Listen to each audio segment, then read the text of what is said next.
testing, and we're creating a performance method for testing buildings as they come forward to make sure that they perform in this way.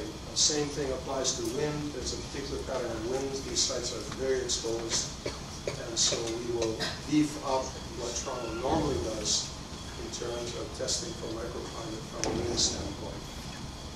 And these are just some of the explorations that the team has been doing.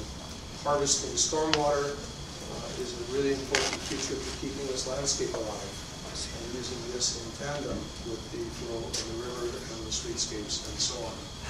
From a community standpoint, it's not just about building residential or building office buildings, it's all of the supports, the daycare, the schools, the clinics, all of the things that may make this a real neighborhood, the libraries and so on. And so we've developed these clusters which actually form around the heritage artifacts on the site of community life within the various neighborhoods. And we've taken a page from what's happening currently in City Place on the railway lands, where some of these facilities, school, daycare, library, are actually being built into projects that are currently under construction.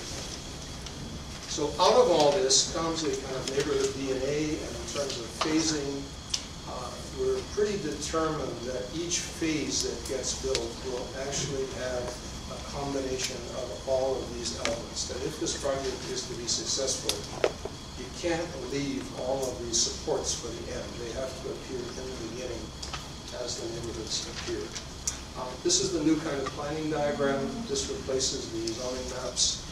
I'm being a little facetious, but actually this is all about relationships and interaction, as opposed to separating and dividing things, which is really what zoning was set up to do. And in the end, what pulls this all together is a word I haven't used yet in this presentation, but it's about place.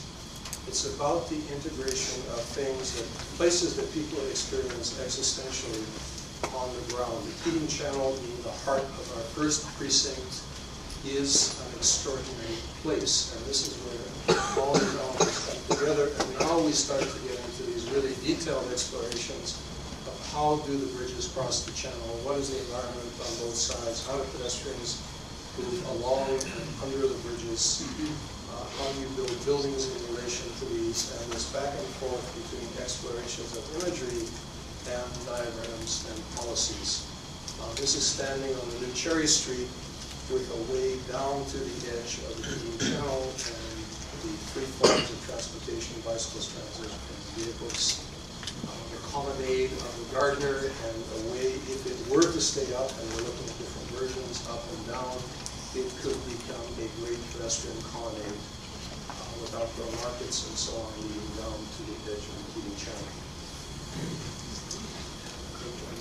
And with this final image, which is making something great out of what you actually find on the ground.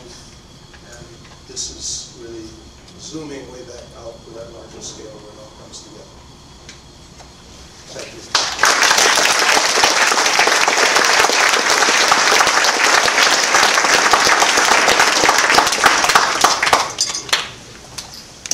Okay, so just very briefly, I thought that we're so interested in Waterfront, and I've been thinking about why we're so interested. And part of the answer has to do, I think, in establishing a poetic framework.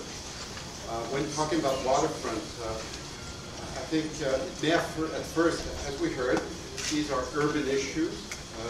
There are some technical and pragmatic issues I can talk about with floodproofing. There are obviously some social issues. But I think there's a dimension here that is worth very briefly expanding onto. The Waterfront, I think, occupies a truly unique position in what Gaston Bachelard would call in the poetics of space. It is an interstitial moment between earth and water. It is where the spatial contraction of the city meets the spatial dilation of the water. It is where time equals zero as well as equals infinity. And finally, it's where time is moving at a very fast pace. You know, this is the city life, and suddenly slows down. So this is really an essential notion here, and it's the one of permanence. I mean, the notion of water. So without entering too much into the symbolism of water, I thought I would not use a visual image, but read you a short story, very brief. I'll try to do justice. This is the story about the city of Despina. Now, it says written by Italo Calvino, the Italian writer, in a masterpiece of a book called Invisible Cities. And this city falls into the, there are several rubrics in the book, and this one is under the cities in desire. So let me read you about Despina. So Despina can be reached in two ways, by ship or by camel. The city displays one face to the traveler arriving overland, and a different one to him who arrives by sea. When the camel driver sees at the horizon of the tableland the pinnacles of skyscrapers come into view, the radar antenna, the white and red windsocks flapping, the chimneys belching smoke, he thinks of a ship. He knows it is a city, but he thinks of it as a vessel that will take him away from the desert, a windjammer about to cast off, with the breeze already swelling the sail, not yet unfurled, or a steamboat with its boiler vibrating in the iron keel. And he thinks of all the ports, the foreign merchandises the cranes unload onto the docks, the taverns where crews of different flags break bottles over one another's heads, the lighted, ground-floor windows, each with a woman commenting there. In the coastline's haze, the sailor discerns the form of a camel's withers, an embroidered saddle with glittering fringe between two spotted humps, advancing and swaying. He knows it is a city, but he thinks of it as a camel from whose pack hang wineskins and bags of candied fruit, date wine, tobacco leaves, and already he sees himself at the head of a long caravan, taking him away from the desert of the sea, towards oases of fresh water and the palm trees of jagged shade, towards palaces of thick, whitewashed walls, tiled courts where girls are dancing barefoot, moving their arms, half hidden by their veils and half revealed. Each city receives its form from the desert it opposes, and so the camel driver and the sailor see Despina aboard a city between two deserts.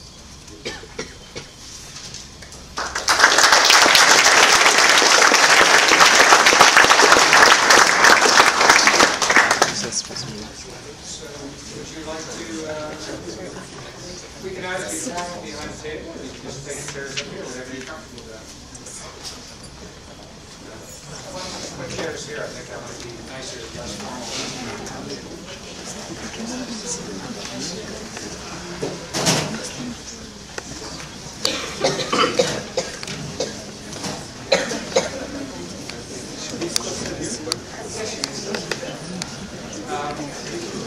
Now, would you like the lights up? Yes. That's good, but you're going to work in the dark, so we'll have it like this.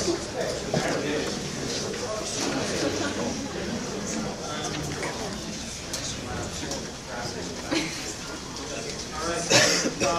Before I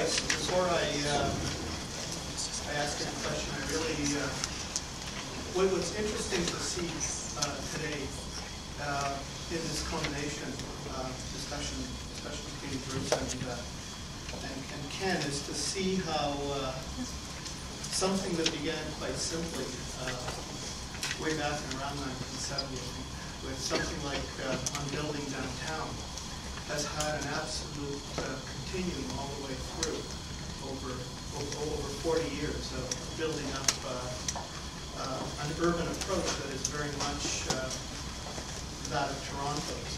I remember way back when, a few years ago, actually a while back now, when they had the urbanism conference, whatever they call it, in Toronto. And I remember Michael Kirkland's quip at the time that he was tired of them calling Toronto the great new urbanist city, because he said in Toronto, we've had this for a while, we just call it plain old urbanism. And I think what's been interesting today is to see the kind of lineage that has come through those 40 years, and it's and I think now what's interesting in the kind of stuff that Bruce is doing, and to see in detail in the kind of stuff that Ken is doing, this work being carried, this urbanistic work that kind of lessens it.